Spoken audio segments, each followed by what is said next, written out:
Berikut isi surat pemberhentian 56 pegawai KPK yang ditandatangani Firly Bahuri.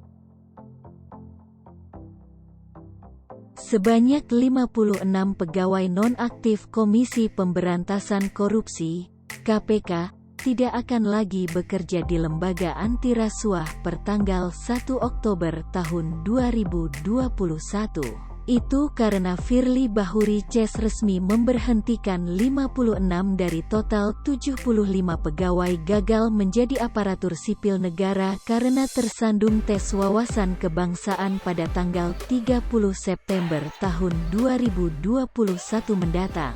Ketua KPK Firly Bahuri pun telah mengeluarkan surat keputusan pimpinan KPK tentang pemberhentian dengan hormat pegawai Komisi Pemberantasan Korupsi. SK bernomor 1354 tahun 2021 itu ditetapkan di Jakarta pada tanggal 13 September tahun 2021.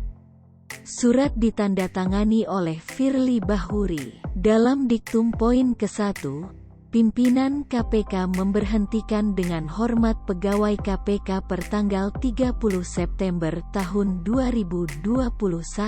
Masih dalam diktum poin ke-1, tercantum pula nama si pegawai, NPP, serta jabatan. Tak luput tersemat kalimat ucapan terima kasih atas jasa-jasa si pegawai karena telah bekerja di KPK. Diktum poin kedua, disebutkan bahwa pegawai yang dipecat akan diberikan tunjangan hari tua dan manfaat Badan Penyelenggaraan Jaminan Sosial Ketenagakerjaan.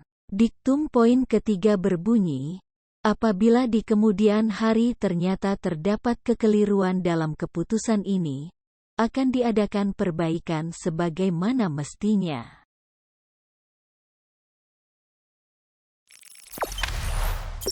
Jangan lupa subscribe, share, komen, dan like ya!